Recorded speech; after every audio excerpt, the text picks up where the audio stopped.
बिस्मिल्लाहिर्रहमानिर्रहीम। अस्सलाम वालेकुम स्टूडेंट्स ऑफ क्लास 7th। बेटा मैथमेटिक्स नेशनल बुक फाउंडेशन हम लोग आज करेंगे चैप्टर नंबर 1 एक्सरसाइज नंबर 1.1 का part 13। The world's 5 largest deserts are shown in the table.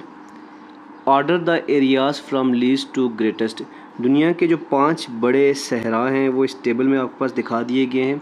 आपने ऑर्डर देना है इनको, यानी छोटा से बड़े की तरफ। अब देखें, सहारा डेजर्ट है, इसका एरिया दिया हुआ है। कलहारी डेजर्ट है, इसका एरिया। गोबी का एरिया, ऑस्ट्रेलियन का एरिया और अरेबियन का एरिया। आपने इन तमाम एरियाज़ में से बताना है कौन सा सबसे छोटा है फिर उससे बड़ा, यानी कि आप सिंपली कहें असेंडिंग आर्डर में लिखना है। तो आइए बेटा इस क्वेश्चन को सॉल्व करते हैं।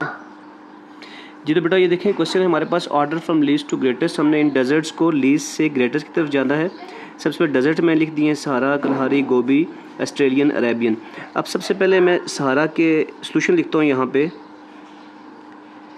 सहारा है दैट इज़ इक्वल टू, जिसका एरिया है 7/2। मैं 7/2 को कन्वर्ट कर देता हूँ डेसिमल में। 7 को आप 2 पे डिवाइड कर दें, ठीक है। 2 3 ज़ा 6 हो गया, 1 आगे नीचे 0 लग जाएगा, ऊपर पॉइंट, 2 5 ज़ा 10।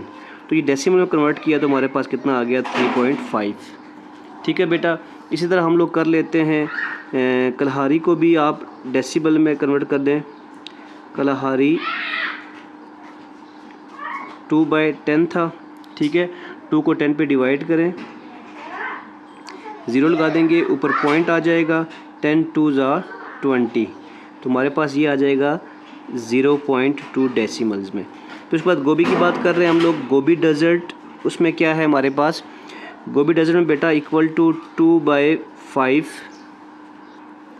2/5 को हम लोग कन्वर्ट करते हैं डेसिमल में। यहाँ पे मैं 2 को 5 पे डिवाइड कर देता हूँ आपके सामने, 0 लगा देंगे, ऊपर पॉइंट आ जाएगा, 5 4 ज़ा 20।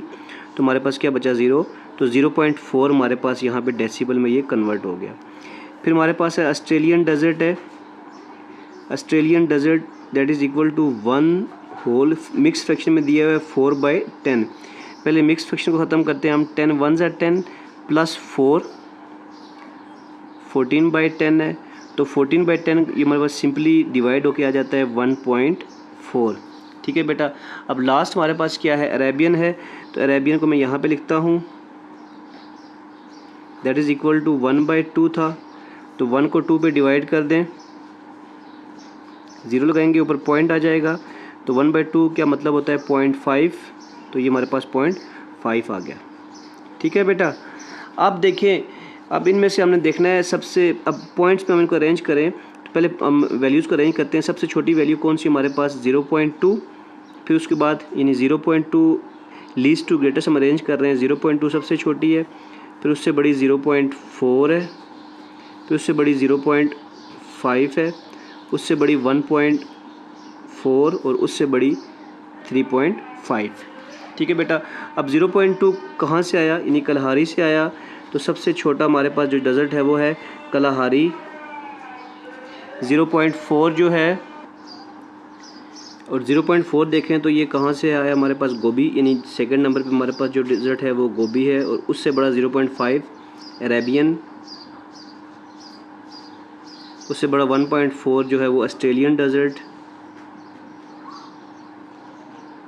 ऑस्ट्रेलियन हो गया। और उससे बड़ा 3.5 जो है वो सहारा डेजर्ट। बेटा ये हमारे पास क्वेश्चन यहाँ पे सॉल्व हो गया। हमने लीस्ट टू ग्रेटेस्ट हमने तमाम डेजर्ट्स को अरेंज कर दिया। उम्मीद करता हूँ आपको क्वेश्चन की समझ आई होगी। चलते हैं नेक्स्ट क्वेश्चन की तरफ। जी तो बेटा जी नेक्स्ट क्वेश्चन है हमारे पास, an investor purchases 50 shares of stock at ₹3.50 per share. एक इन्वेस्टर ने स्टॉक मार्केट से 50 शेयर्स ख़रीदे और एक शेयर की जो कीमत थी 3.50 रुपीज़ थी। कहता है अगले दिन क्या हुआ, the change in the value of share of the stock is -0.25। अगले दिन यानी कि 0.25 की शेयर में कमी आ गई, यानी कि पैसों की कमी आ गई, सस्ते हो गए शेयर्स मार्केट में। तो what is the total value of shares on the next day. अगले दिन ये जो उसने टोटल 50 शेयर्स दिए थे, तो पहले दिन उन्होंने 3.50 रुपीज़ के लिए थे एक शेयर, ठीक है। तो नेक्स्ट डे जो उनको 0.25 का नुकसान हुआ, तो नुकसान के बाद जो शेयर्स की कीमत है वो कितनी है। तो आइए बेटा इसको सॉल्व करते हैं। जी तो बेटा इन्वेस्टर ने परचेज़ किए 50 शेयर्स। हम लोग यहाँ से सोल्यूशन स्टार्ट करते हैं। Investor purchase shares equal to 50 shares उसने परचेज़ किए। ठीक है, कितने रुपए में परचेज़ किए आप कह सकते हैं, जो इन्होंने परचेज़ किए हमारे पास प्राइस ऑफ 1 शेयर या each share equal to 3.50 rupees. ठीक है, 50 शेयर्स परचेज़ किए, एक शेयर की प्राइस 3.50 थी।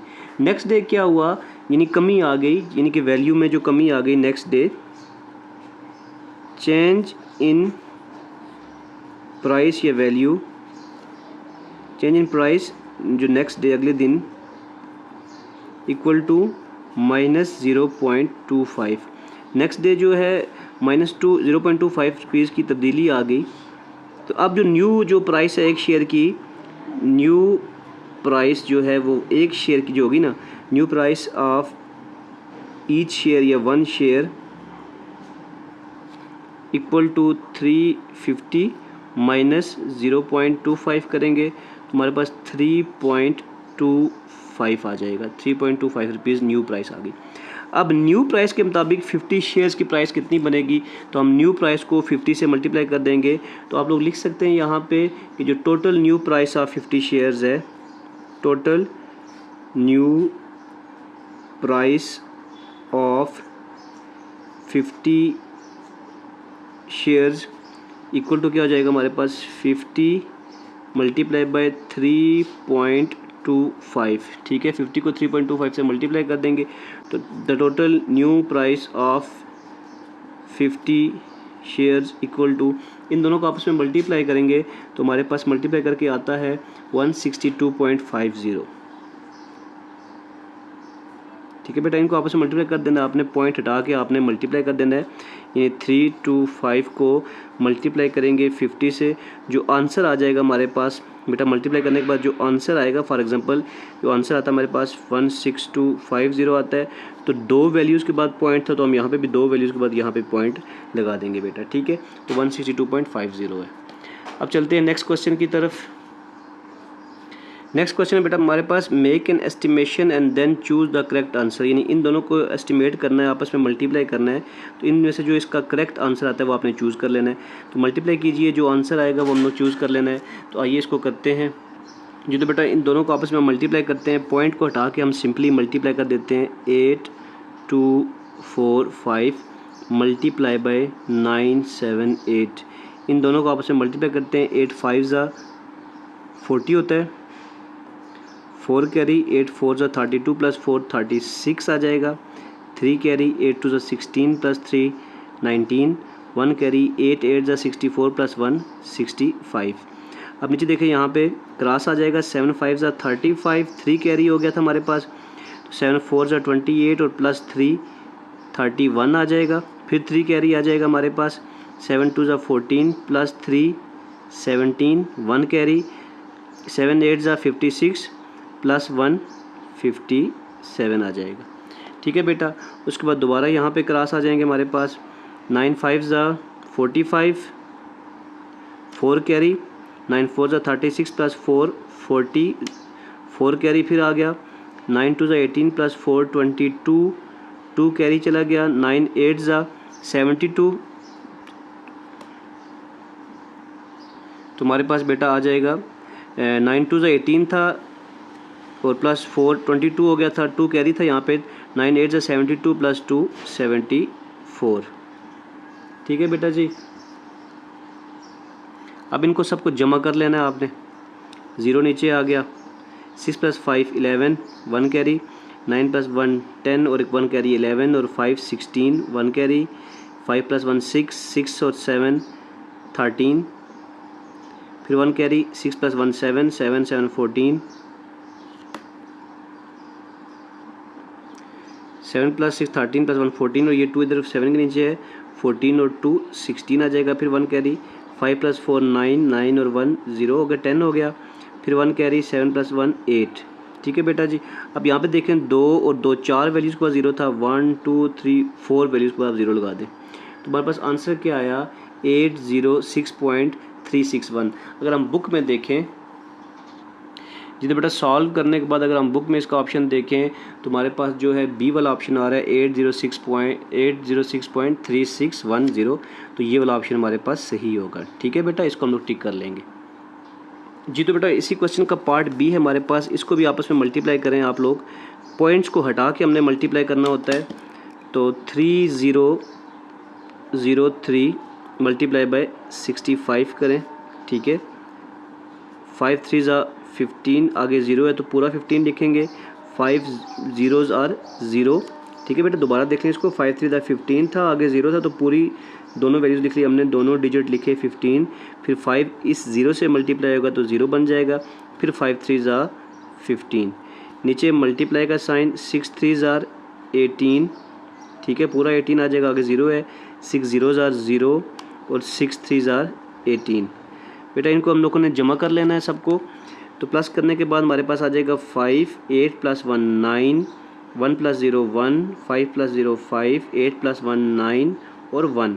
अब देखें यहाँ पे क्वेश्चन में हमारे पास 0 कितनी वैल्यूज़ के बाद पॉइंट था, 1 2 3, 3 के बाद यहाँ पॉइंट था, फिर 2 के बाद यहाँ पॉइंट था, टोटल 2 और 3 5 डिजिट्स के बाद पॉइंट था। तो आपने यहाँ राइट साइड से काउंटिंग करनी है 5 डिजिट्स, 1 2 3 4 5, तो 1.95195 ये वाला राइट आंसर है हमारे पास जी। तो बेटा पार्ट 2 का जो आंसर है 30.03 मल्टीप्लाई दिस वन, तो 1.9515, तो पहला ऑप्शन हमारे पास सही है, 1.95195। तो यहाँ पे 1.95195 this is the right answer. बेटा यहाँ पे हमारे पास एक्सरसाइज नंबर 1.1 ख़त्म हो चुकी है। नेक्स्ट वीडियो में इंशाल्लाह हम लोग एक्सरसाइज नंबर 1.2 स्टार्ट करेंगे। दुआओं में याद रखिएगा। अल्लाह हाफिज़।